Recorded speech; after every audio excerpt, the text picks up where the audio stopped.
Hello, everybody. Welcome to Planet FPL, the world where everything revolves around Fantasy Premier League. My name's Suj. And my name is James. Today, being a Tuesday, is a People's Poll show for you listeners. And James, it's an FPL themed one. It is. Talking about FPL themes, just want to ask you first, who's your FPL goalkeeper? Flecken.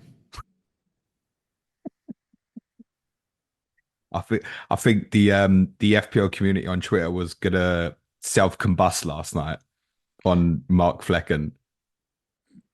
Because of the 10 saves? I'll be honest with you. Go on. He was on for like 12 points going into injury time, mate. Oh yeah, fair play. I went training last night to the old jiu-jitsu club, so it didn't come out of the club till 9:30.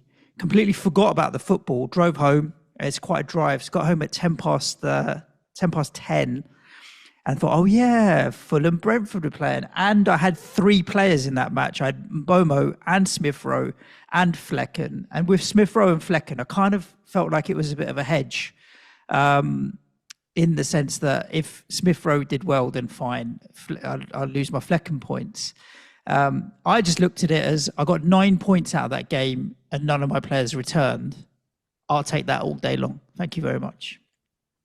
Okay, so you didn't have to suffer like everybody else, mate. No, 4 points is fine, right? At the end of the day, I've not had a goalkeeper clean sheet all season. So if my goalkeeper gets 4 points, I'm winning. That's the most I've had from a goalkeeper all season. All right. Sorry, I didn't bring the party poppers today, mate. Also, when I looked at the stats, and I didn't watch the game, you did. When I looked at the stats and saw that Fulham had 27 shots, I know for a very low combined XG, I look at it and think I probably got away with one a bit there in terms of the clean sheet. Oh, right? Yeah. Fulham, there's no way Fulham should have lost. Well, okay, so then it would have been a jammy clean sheet anyway that he would have picked up. So don't worry about it. It's all good. Anyway, plenty more Fulham and Brentford content to come this week. Tom Med, who I think needs reviving from his troubles at the moment, features on Clash of Correspondence on Thursday. And me and Clayton will cover the game on Friday on the Clayton and James show as well. We're not discussing any more Fulham and Brentford today, I shouldn't imagine. It's People's Poll podcast. I gave the Twitter community 3 options yesterday, all FPL related, for us to discuss essentially a price range of players. One option was to choose goalkeepers. Another option was to choose forwards at 6 million and below. And the third option, which is the one that you voted for, around about half of you voted for it, was to choose the 5 forwards priced between 7.5 and 9.1. The 5 forwards that I keep screaming, make sure you've got one of these kids so you can dance between them at least, rather than having 3 at sub that price. Firstly, Suj, a question on these 5 forwards, which are obviously Watkins, Isak, Havertz, Jackson, and Solanke. What should we call them? They are premium because you kind of... But they're not, are they? You can't call Dominic Solanke at 7.5 a premium, mate. No, but in the sense of strikers, other than these, there's only Haaland. So are we saying that Haaland's premium and then everybody else is not? So there's only one premium striker in the entire game? Well, the fact that there's no one above them and also all of them play for teams that should be contending for the European spots this season. Of course. So the big 6, plus obviously Newcastle are in there. I mean, Villa and Newcastle are, let's call it big 8. They would be the next 2 teams that you'd include outside of the traditional greedy 6. So I'm happy to call them the premium strikers just because there's only one above them. If there was like 3 or 4 strikers above them, if Kane was still in the league. But there's 6.3 between Haaland and Watkins, mate. They're the mid-price, aren't they? He's the freak. No, because I think now we're breaking out where, I mean, it's hard, but I think there's also now you've got Cunha, Chris Wood at a certain price, and then you're dropping down to the budget is Raul Jimenez or Strand Larsen. They are mid-tier. My other question then, James, is who are we comparing them with, right? Because are you then comparing them with Jota's, Bruno Fernandes's? Are you expecting the same return out of them as you would from the Saka, Son, Palmer? That's kind of the point, right? Foden. So what is Solanke kind of the cutoff here? Because he's how much more than Darwin Núñez, for example? That's not a lot more. No. And then you've got Rasmus Højlund. It's not a lot of a big drop off to Rasmus Højlund, but let's call them premium light. One of our patrons, Ryan Cameron, has recommended that we call them the Asda strikers. They're not quite Waitrose like Haaland, but more than the Aldi strikers below them. No. The Sainsbury's sits between. Right, these are the Sainsbury's. So who are you calling Aldi? Are we in Dominic Calvert-Lewin range for Aldi? It's like Wood and Cunha Sainsbury's. Dominic Calvert-Lewin is Iceland, brother. Shop wherever you like, kids. Iceland. Wherever you get your frozen goods. I got a name for him. WishJ. Great. Because that's the best word I can come up with for the first letters of each player. WishJ, Watkins, Isak, Solanke, Havertz, and the special J for Nicolas Jackson. I'm glad you didn't go with first names and call them the Conads. Wait, would that work? Kai, Ollie, Nicholas, Alexander, Dominic. They're a bunch of gonads. Gonads. Okay, interesting. Yeah, I'm keen, as I said, to have at least one of these forwards basically at all times from a structure perspective. And I realise some people might even be on 2, as like I am at the moment. Me too. And I might even be heading towards 3. Is a strong possibility here, actually. Had I made my moves last week, I would have been on 3. So we're in very similar boats, James, because I would have sold Haaland for Jackson. So I would have then ended up on Solanke, Jackson. In fact, I am on 3 of them, aren't I? I'm on Watkins, Solanke, and Jackson. I'm thinking about buying Isak, and it's probably for one of the others, right? My real concern is that these are players that we should keep within view rather than being in the the Visser, Jimenez, Wood bracket. They're all really good players, but I think 2 of them and 1 is fine, or 1 of them and 2 is fine. Or obviously, if you're having Haaland and then you've got 2 of the enablers, or even 1 and a 4.5, like I understand that more because you can dip Haaland into these at any time. It's like keeping the players within reach. I mean, from Wood up to Haaland, how much is that? It's obscene, isn't it? It's nearly 9 million or so. Yeah, just under. But it'll be difficult enough to get to Watkins, won't it? Mm-hmm. If that's what you deem that you want to do. Few statistics on the players so far this season to take you through. One interesting one is that of the 50 available games so far for these 5 forwards, they've started every game they've been available for. It was any injury that's affected them. So Isak's missed 2 and Dominic Solanke's missed 2. Otherwise, every available game they've started. Do we deem that as something that's likely to continue for all of these players, Suj, or do we deem there to be threats? So if we look at them specifically, who are the threats? Watkins is John Duran. Obviously a great goals to minutes ratio, European football. Yes, there's a threat. Isak, Callum Wilson, who knows when he will be fit, but when he is fit, he will be a threat. No doubt about that. With Kai Havertz, it's Gabriel Jesus. I don't know with Jesus what the situation. He kind of gets minutes here and there. I would say less of a concern there. And also, unlike the others, Chelsea may disagree, Arsenal are going for the title, right? Which is a bit of a difference where they need to... The relentlessness with which you need to maintain getting points is crazy. So I'd say with Havertz, a little bit less of a rotation risk. He also can drop into one of the midfield roles where you don't see any of the others doing that at all.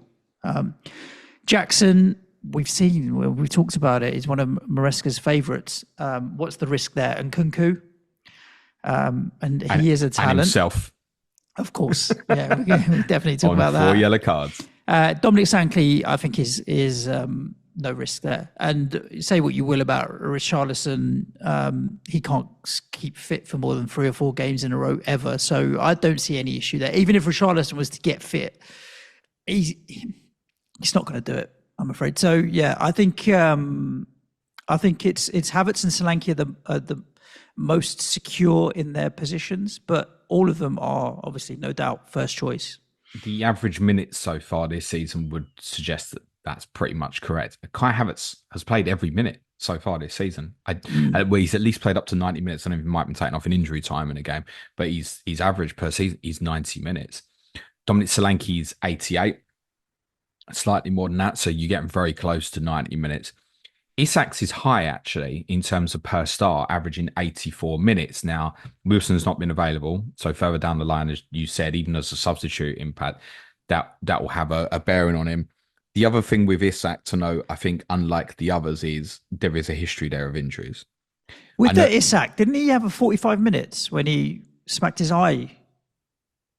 He did, didn't he? Yeah, against Wolves. Yeah, doesn't that drag his average down? You would have thought so, unless he's played like 90 and all the others, he might have Suj. This wouldn't surprise me. That's what I had, and I took. I'm going to have a cheeky look while you're talking about. Have a check. That's why I do remember he went 84. Off when he cracked his eye.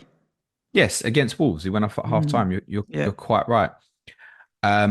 Jackson just under 78 minutes on average so far this season. So these are good totals, right? And Ollie Watkins is the lowest, actually, 77.5, but that's also skewed a little bit by first couple of games he came off really early, didn't he? Like at West Ham, he did even make it to 60s. The hour at West Ham. Yeah. That game week 1. So that skewed his totals a bit. And we've actually seen as a progression where actually Duran and Watkins have played together, actually, when Villa have been chasing a goal rather than Duran specifically replacing Ollie Watkins. Suj has got his calculator out to find out. Yeah, so Isak has played every minute of every other game. So his 85 minutes is based on the 8 games that he has played. Yeah, okay. And he's missed half a game of football in that time. Yeah. So he's paying 90 all the others so far, yeah? Mm-hmm. Yeah.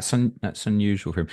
But anyway, as said... Well, he hasn't had anyone to come off for, unless they're going to push Gordon up top. They could do, in fairness. It's not like you haven't got Harvey Barnes to bring on out wide and stuff. Isak is the one of the 5, though. I think, unfortunately, it's fair to say there's a history of injuries there. We've seen it since he's joined the club. Solanke actually missing a couple this year is unusual. We played all 38 games for Bournemouth last year.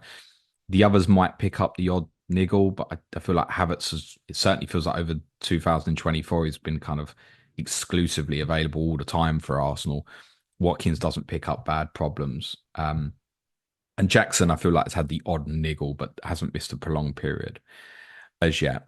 In terms of returns so far this season, so Jackson leads at the moment, 6 goals scored to Ollie Watkins 5. Havertz and Solanke both on 4, Isak on 3, caveat being obviously Isak and Solanke are 2 games behind the others. In terms of FPL assists, Jackson also leads this one with 3. Dom Solanke 2, Ollie Watkins 2, 1 each for Isak and Havertz. One of Solanke's assists, i.e. the one for Maddison at the weekend, obviously is an FPL assist, wouldn't be counted as a real assist. His XA in that game at the weekend was actually 0. Yeah, I did notice that afterwards. Yeah. I was like, oh, lovely to get an assist when there's just nothing. Beautiful. I was well aware in the ground at the time, Suj. And what I didn't point out on the podcast yesterday was, although I didn't celebrate his first goal because I thought it was offside, I very much did celebrate the second one. So combined goals and assists so far this season is Jackson 9 returns from 10 starts, Watkins 7 from 10 starts, Solanke 6 from 8, Havertz 5 from 10, Isak 4 from 8. I think it's also worth caveating with their people. Havertz is the one that's kind of worse off there per game, but they've had the toughest fixtures, I think. So they've played near enough everyone towards the top of the table. It's well documented. I think once they get this Chelsea away game out of the way, pretty much until they go to Old Trafford in game week 28, then fixtures are great. They do have City at home in 24, but there's green fixtures either side of that, basically. Yellow cards, just briefly to mention, so if anyone's thinking, is anyone else close to a suspension other than Nicolas Jackson? No, he's on 4 yellow cards. Kai Havertz is the only other one that's had a booking so far this season. The XG, as kind of mentioned yesterday, Jackson is out in front at the moment, 6.1, Solanke 5.1, Watkins 4.8, Havertz 4.5, Isak 3.8. How much do you factor that in, Suj, when you're thinking about these sort of players? All it does is reinforce my understanding, my biases or my opinions that I already have. So, for example, You guys create loads of chances, and you will continue to create loads of chances. So I almost kind of overlay that with Spurs' chance creation, for example, which is off the charts, right? You're second in the league, I think, for most chances created. You're up there in the top two I or think we're three. second for XJ Yeah, with the yeah, high yeah. scorers. Yeah. So does Dominic Solanke have the second highest XG there? Overlay with Spurs creating lots of chances? Yes. Useful information. Same for Jackson as well. He's had a couple of tap-ins as well, maybe that have had carried a high XG, but Chelsea creating a lot of chances. And who are the creative players in and around him? Cole Palmer is going to be creating chances from left, right, and centre. Makes sense for me. I'm surprised by how high Kai Havertz is. I didn't really feel like he has returned as much this season, but his goals and XG is very similar to Ollie Watkins. Isak being lowest, Newcastle just haven't been good, right? They're getting played two better. less games. And do you know what the interesting thing about the two games that he missed, Suj? Had a penalty in both. Oh, wow. Okay. So his would have then gone up, shot up straight away to. Well, he presumably would have taken them, and presumably would be. Listen, if Isak plays, maybe they don't get the penalties. The whole game goes differently. I get that, but if he's there, he presumably takes them. We might be looking at very different returns for Alexander Isak. Yeah, I overlay the team's chance creation with the XG, and yeah. Do you factor in anything defensively when you're thinking about these guys? I just thinking about it when you was talking about Solanke. Like in terms of the amount of chance we create, I'm sitting there, I'm just waiting for you to say it any minute. I know you're going to concede loads as well, though. Like Tottenham obviously don't keep many clean sheets. Do you factor that in any way? What I mean by that is, say with Havertz, you know that the Arsenal defensive guys might be in and around the bonus a bit more because they're more clean sheet. That's what I mean. I was going to answer your question in a different way, which when we kind of summarise who are the best, I factor it in. Like I am not ever this season going to own double Spurs defence. Never. Why would you do that? I'm never going to do it, James. I'm not going to do it. I'm putting my flag in the ground. I'm saying I'm never going to own double Spurs defence this season. Arsenal, I might. I mean, Arsenal, you could even argue the case of triple Spurs defence. So when you say, do you factor in the defensive?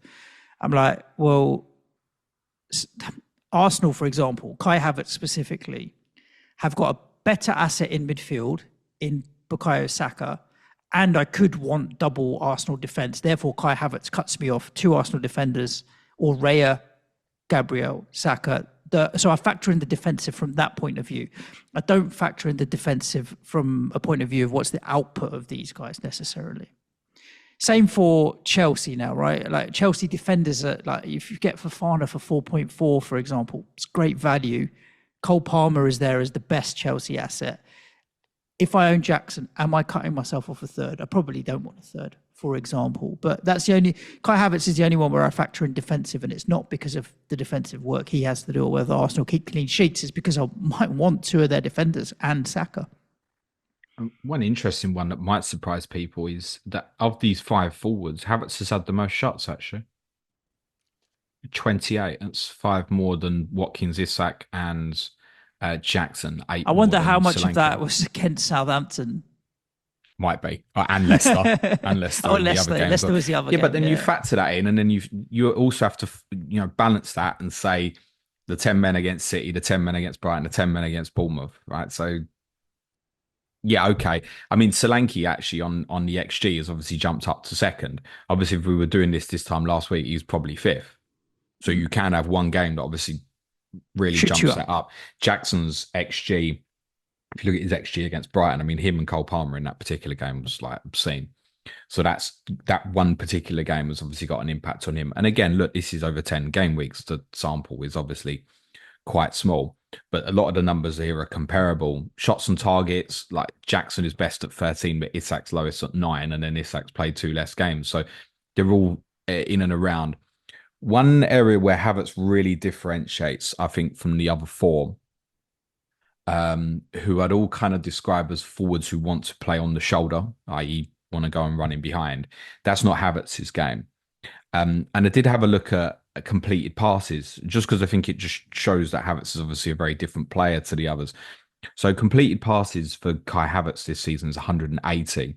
The next most of the other forwards is Jackson, 109. Lowest is Watkins, 75. Yeah, Ollie Watkins is the central midfielder here, kids, not Dominic Solanke. And Havertz XA is the most as well, 1.1. Watkins, Isak, and Solanke on 0.6. Jackson's is next to nothing, basically. Does that factor in? With Havertz, there's a different route here to the points. If you said now one of these forwards is going to score a goal and assist, maybe this weekend's the wrong example, but if they all had the same fixture, you'd probably say Havertz. He has the most all-round access to points. But are the other four more likely to just score twice? Yeah, it does feel that way. The only thing with Havertz, I would say, is what would his numbers be like had Martin Ødegaard been playing all season? Yeah. And he's back, right? Or he's as close to back as back can be. So with Havertz now, I kind of look at those numbers. He's got higher pass numbers because he's had to drop into midfield, be a little bit more creative, link up the play a little bit. The other teams do also have wide runners that get ahead that he can be creative with and link up with, but that's an extortionate number of passes more than the others, you know. Interesting though, despite the low XA for Jackson, he's got the most of the key passes. Okay. With 11. In terms of penalty area touches, all quite similar again. Who comes out on top? It's Havertz. Is this more definitive though of playing for a better team? Yeah, I was going to say, how much of this do you put down to Arsenal's style as opposed to... He does drop shorter. Like since Odegaard's got injured, it's basically almost him with Trossard, and they almost both drop into 10 positions. Whereas I said the other four basically want to play on the shoulder, right? I know Solanke particularly will drop short, and actually so will Isak in certain games as well. Watkins has very much improved that element of his game. Jackson's quite good back to goal now as well. But Havertz really dropped short. You could see Havertz going to pick the ball up the centre-backs very occasionally. I don't think you'd expect that from the other four. No. And yet he's the most with the most penalty area touches here with 55. Solanke's lowest 41. Jackson and Isak 42, Watkins 47. So again, they're all kind of bunching. They're in and similar. about, you know. Yeah, in and about. Few things to consider in terms of when you're looking at these players. I think people have kind of tick boxes that they want out of these players. Are these players on penalties? Now, I think there's two that we can definitely say aren't. Jackson, clearly, and almost certainly Havertz as well. We have seen him take them for Chelsea. I'm not sure if he's taken one for Arsenal, but he's a good penalty taker. But it's Saka, obviously. It's Saka. Normally. It's Cole Palmer and Saka. We don't know the Villa option yet. Obviously, Douglas Luiz took them last year, but it's well documented Ollie Watkins isn't actually that great on penalties. So I think it's probably Yuri Tielemans. And I know I was going to say Tielemans is likely to be the one. There's a few still hoping it's Morgan Rogers. On Tottenham, we just don't know. I've always had a suspicion that when Harry Kane left, that Heung-min Son felt it was his responsibility to have them, and I'm not convinced that he really wants them. And I think if it's something that Dominic Solanke would really push for, he would maybe get it. But I also don't know if he would really want it or would just think, no, you're the captain, you crack on. Like, I don't know how that plays out. We had one penalty in Europa League. Neither Sonny or Richarlison or Solanke were on the pitch. That doesn't help. Maddison gave it to Richarlison.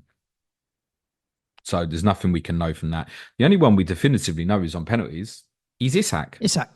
Despite the fact we know that he wasn't on the pitch when Newcastle had two penalties, but the fact that Anthony Gordon missed the second of those two penalties, I think probably helps to know that, Isak... He'll be back on him as soon as he's correct. Does that matter? Yes. And I mean, it's a consideration. With a player like Gordon, Newcastle are more likely to pick him up win him than many other teams. Yeah. It's definitely a consideration. I don't think it's top of my list of things, but if it's overlaid with a good run of fixtures, and it's an A or B choice, like right now, for example, I think it helps Isak versus Jackson, the penalties piece, because Jackson, when you're always overlaying 4 or 5 bits of data. With Jackson now, the 4 yellows doesn't help particularly. Newcastle's fixtures do get better in a few, maybe from 13 you could say, bar the Liverpool game. But the difficult games that they've got, Liverpool and Villa, are at St James's, which we know is a very different place than if they're playing away. So it does have an impact, I think, with Isak. One of the things that I really reflected on last night, because as I said, I've got three of these players at the moment, is thinking about them from a talisman perspective, and asking, are they, the fantasy, if you will, forget the on-field stuff, are they the fantasy talisman of their team? And it did put me off Jackson a little bit, because the one thing for, say, me with no Haaland, and probably, and I can only say probably, with no Mo Salah going forward as well, I need as many different of the captaincy options as possible, right? I'm never captain Nicolas Jackson, because I'm never going to pick him over Cole Palmer. Yeah. Unless Cole Palmer was out. And if he was out, it'd become a very interesting option. Similar, I mean, he got 20 returns last year. It's not bad. No. Of course, I get that. And his return so far this year is great, right? I mean, It's only Haaland is posting up bigger numbers in terms of XG as already covered. But I still would not captain Jackson over Palmer. Mm-hmm. I can't foresee me ever looking at a game enough to go, yeah, do you know what? I really think Jackson's going to expose them. Because I'd still be thinking, who's putting him through? Yep. Palmer, isn't it? So I'm never picking Jackson over Palmer from that perspective. I don't personally think, and this might change, but I wouldn't foresee me picking Havertz over Saka either.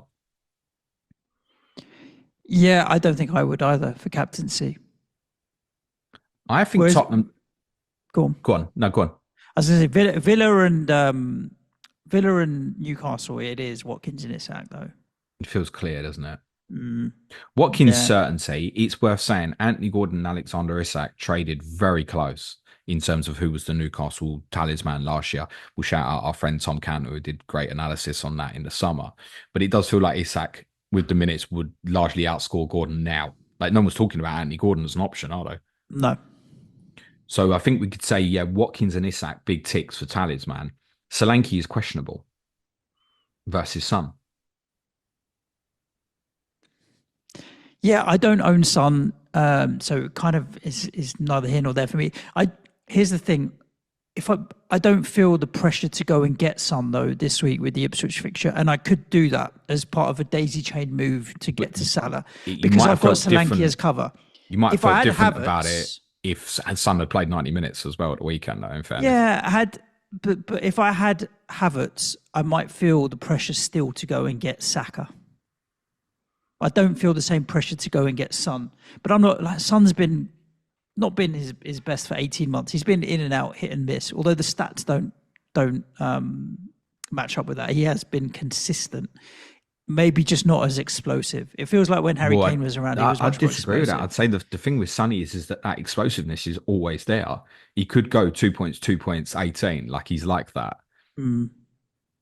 More so than someone like Saka's way more consistent, as said yesterday. It's actually Saka's first true blank of the season this weekend with zero return at all. Even the Leicester game, he obviously had the one bonus point.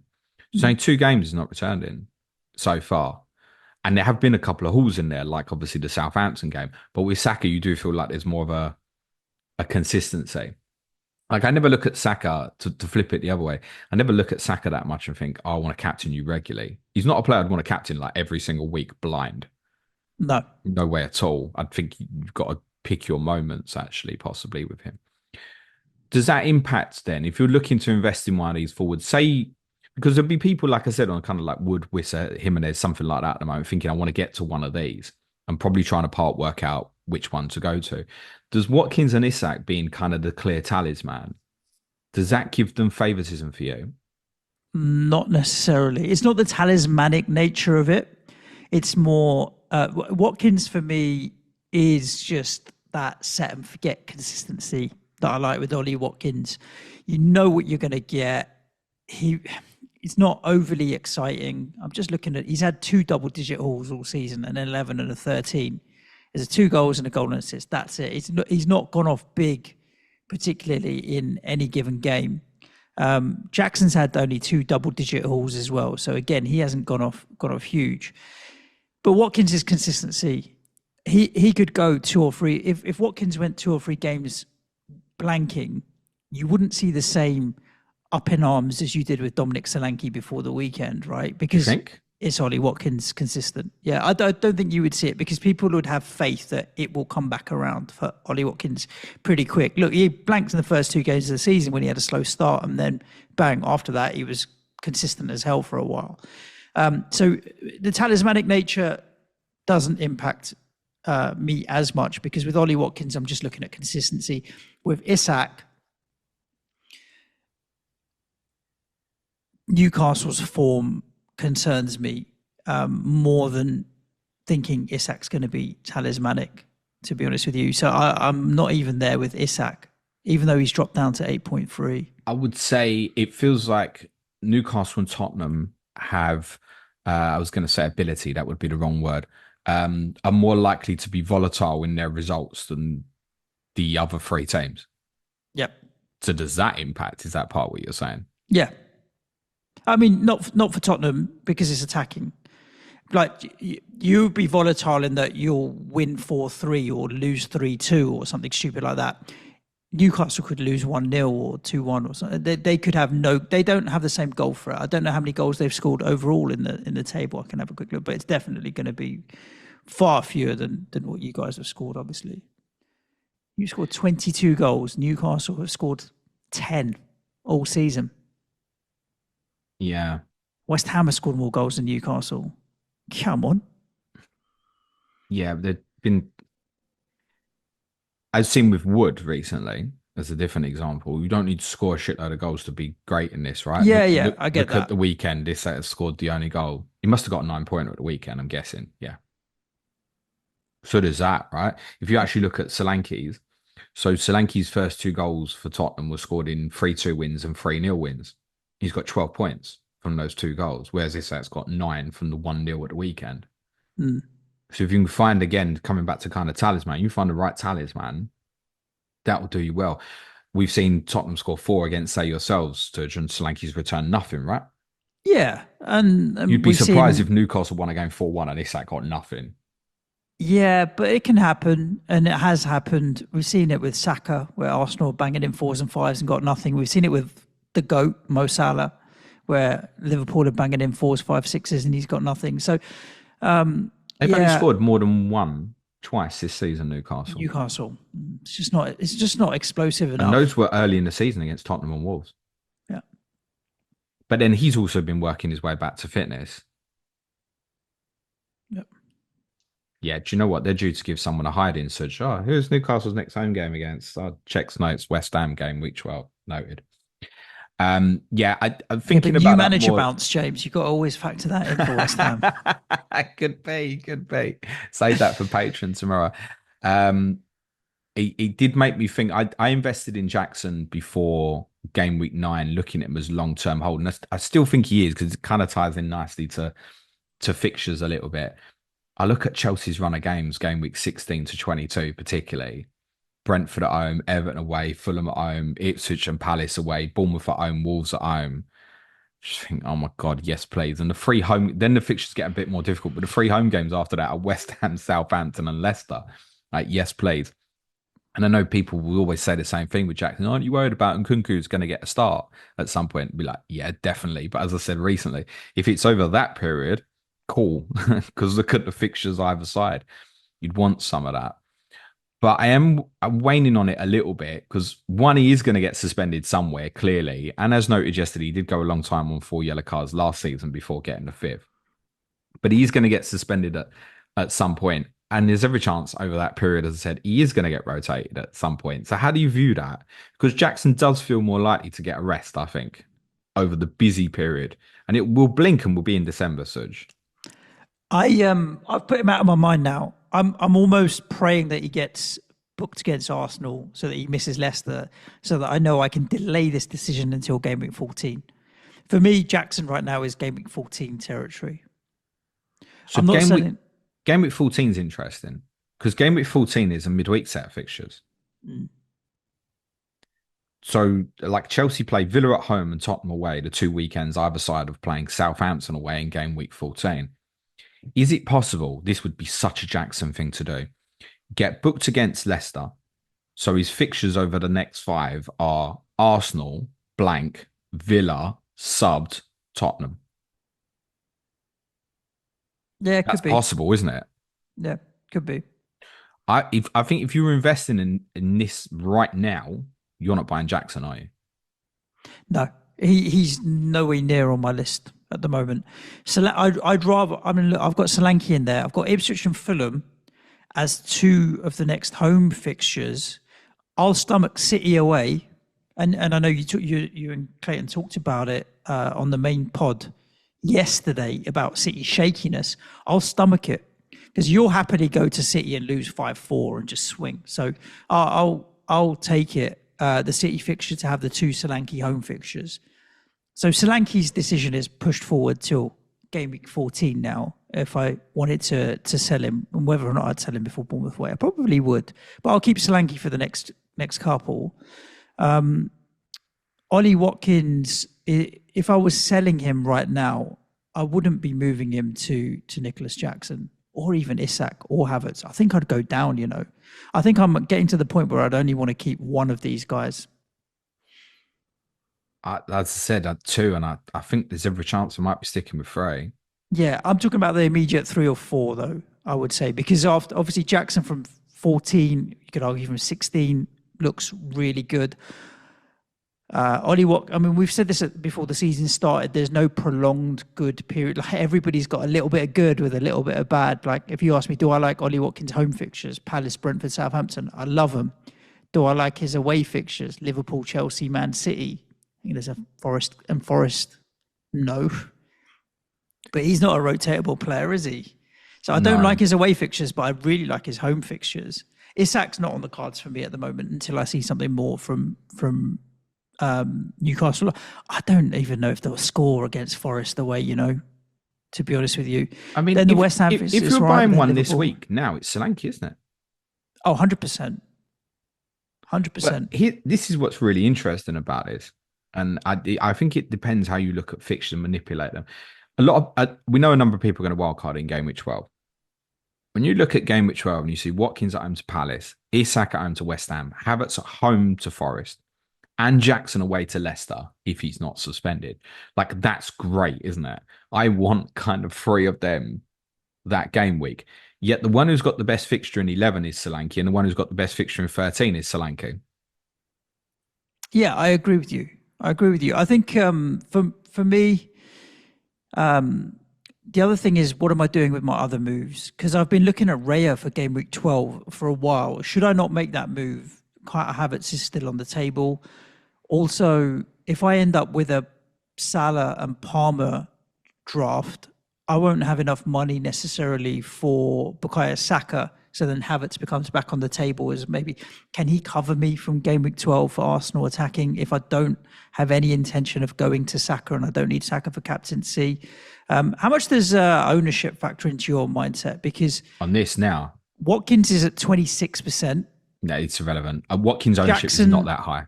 Jackson 17, Havertz 14, Isak 13, and Dominic Solanke 12. He's gone up from 10 at the weekend, so he's gone up a fair bit.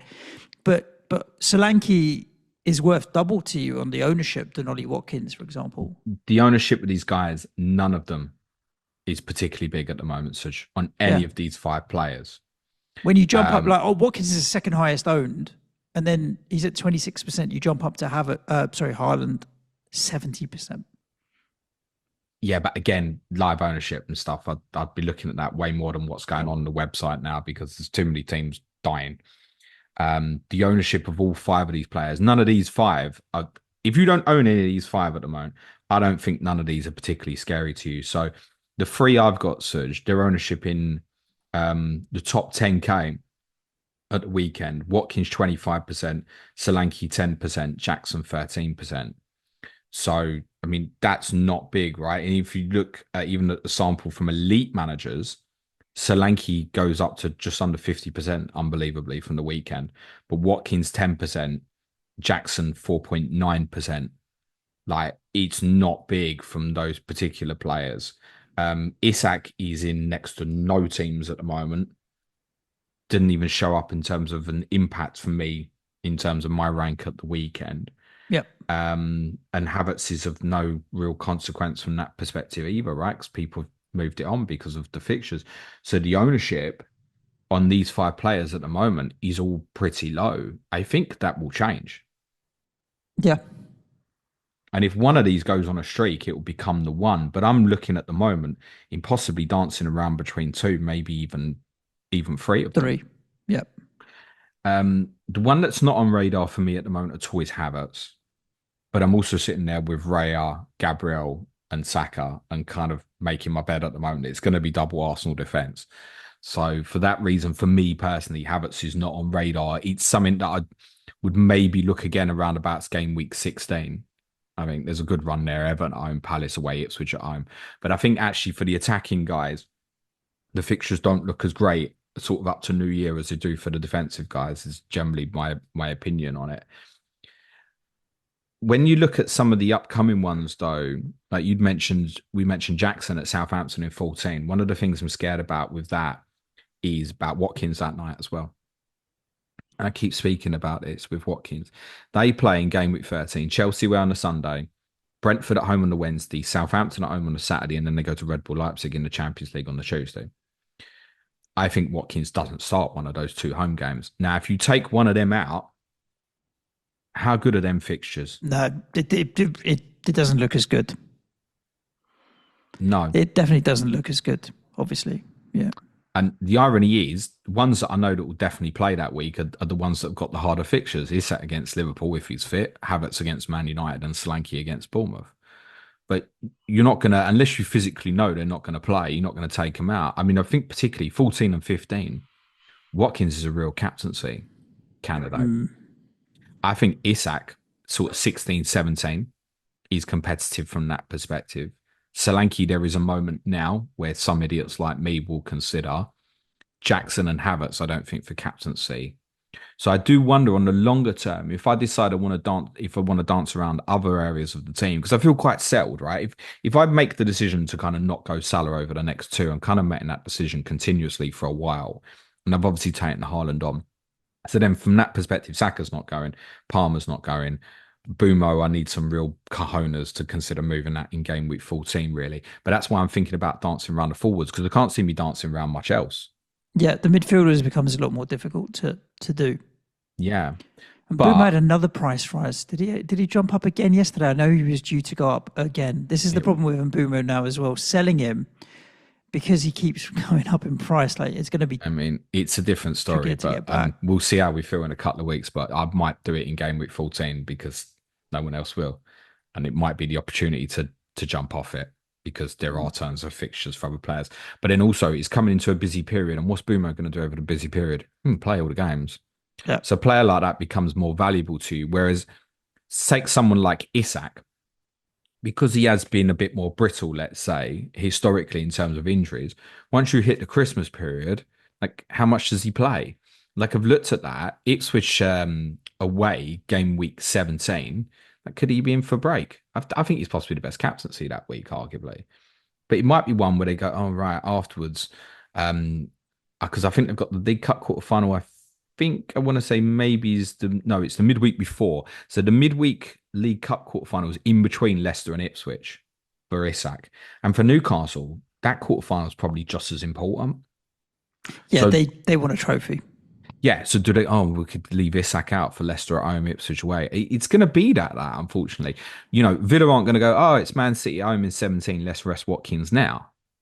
It's going to be Brentford or Southampton in 14, 15. It's not to say they will get a rest because highlighted at the top, these guys, these 5 players so far have started every game that they've been available for their clubs. But I would suggest that will probably change. The ones that there isn't really any doubt on, I think, from that perspective, feels like Solanke and Havertz. Yep, agreed. I think. But I also think longer term now, from a talisman perspective, if I wanted 3 and to leave them dead, is Watkins, Isak, Solanke, which ironically would have been my viewpoint going into game week 1. Is that still the right 3? I think I've talked myself in this show, James, into owning Kai Havertz. That's interesting. Elaborate. Because I don't think I'm going to end up with. I don't think I'm going to end up with Saka. I think when I'm looking at, I'm trying to roll through this week specifically, so that I can have 4 free transfers going into the international break. Haaland goes down to Cunha. Salah comes in for Smith Rowe. Then I'll add Raya and Havertz to go with Gabriel for Arsenal's good run, rather than try and find a way of getting Saka, because I don't think I can. I'm not selling Rodgers, I'm not selling Palmer, I'm not selling Salah, and I'm not selling Mbomo. And I've got no way of getting from Dibbling to Saka. So I think I might go to Havertz from Watkins, when their fixtures get a bit trickier. Okay. Interesting. Yeah, as triple Arsenal, because I do want Arsenal coverage. I do think Arsenal are going to go on a good run. And they're going to need to keep pace with Liverpool and City. So, yeah, I don't know when is the only thing I would say on that, James. Up to game week 19, if you could only have one of these players, which one do you think? I say 19 because it's the end of the year. I'll take Solanke. Really? Ipswich at home, Fulham at home, Wolves at home. Fulham at home's not great. Southampton away. Any home is fine for you, right? Your difficult fixtures, Chelsea and Liverpool at home. Okay, you've got City and Arsenal's later. You've got City away. I think you've got a lot of home fixtures in there, and your trickier fixtures, Chelsea and Liverpool, are at home as well. So the ones that I don't like is City away, Forest away, Bournemouth away is not great, but it's all right. He'll go back there and, want to score a couple of goals and not celebrate, or whatever he'll want to do when he goes back to Bournemouth. I think Solanke, I'm quite hot on Solanke. I don't think I'm going to sell him, A lot of people talking coming off him after the Ipswich game. I don't think I'm going to sell him, Are you captain this week? I'm captaining Solanke, even if I buy Salah. You've got Haaland. You captain Solanke over Haaland. Well, I won't have Haaland if I buy Salah. Yeah, but if you don't buy Salah, you'll still have Haaland. I'm captaining Solanke this week. I'm going to captain him, whoever. I think if I owned Sonny, there'd be a discussion on whether or not Sonny would be better than Solanke. But other than that, I'm captaining Solanke this week. I think my influence is not good. No, it's nothing to do with it. It's you score a lot of goals at home, and he's got a little bit of form back. He'll have a lot of confidence back. You will create chances. Who's likely to score a hat-trick this weekend, Haaland or Solanke? I think Solanke. I feel like in any given week, that answer is probably Haaland. Well, he's an anomaly, Erling Haaland. He's an absolute anomaly in this game. But let's phrase it a different way. Who's more likely to score a hat-trick this weekend? Salah with Villa or Solanke with Ipswich? It's going to be Solanke. I'm comparing a premium asset versus Solanke.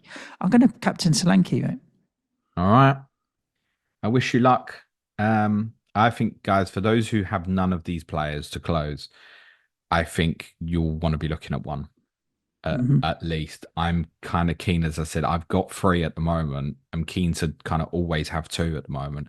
I think when you look at the fixture schedule and the amount of dancing that can be done around, things like even coming off Jackson and going Watkins to Jackson in 16 and then back again for Watkins, say, in 23, these sort of things are on. If you're prepared to hold the money around and manipulate things, and the extra additional rolling of transfers allows this thing much, much better than it would have been in previous seasons. I'm looking at quite a bit of a hokey-cokey, and I think between these forwards, and almost not worry about increasing, say, like the value increased on other players. Not even thinking about it with these players, just trying to attack the fixtures where they could go off, I think. Yep, makes sense. Good. Obviously, listeners, you'll have your thoughts and your opinions around them. So why not jump in the comments on YouTube and let us know what you're thinking, if you have a strategy, a transfer plan around these assets, or which you prefer and which you think will be best. Other than that, wherever you are listening to the podcast, please make sure you give it a thumbs up, a like, or subscribe to the show. You'll get notified as soon as any content from Planet FPL goes live. If you want to support the show, then it's patreon.com/Planet FPL, where you'll get a lot of additional content. You get access to James's fixture planning spreadsheet, which you can see on screen. You get to see some of the, listen to some of the content ad-free. If that's important for you, you get access to FPL Team. You get some prize leagues. The Slack community's got hundreds of managers. Plenty of reasons that you may want to come and do it, or just do it because you want to support the show and help keep the lights on. James, tomorrow, what have the listeners got to look forward to? Well, because Clayton's in Milan, there's no Clayton James show tomorrow. We're going to do that on Friday for you. So a rare midweek Ask James for you. Scheduled for 12 o'clock tomorrow until Suj says, actually, that's a bad time. Can you do it at a different time? I'm not on Ask James, mate. No, but you are on 2 other podcasts tomorrow. No, that'll work fine. Listeners, keep it to 12. Get yourselves bookmarked. Yes, make sure you have any players that you want to know if they're nailed or if they're essential. Make sure you have those questions ready for James for tomorrow. None of the WishJ group are essential. Most of them are regular first choice players. No one is nailed over Christmas, kids. Conads are essential, though, James. Stay safe. Look after yourselves. Ciao for now. Thanks, everyone. Play it your way. Cue music, please, man child.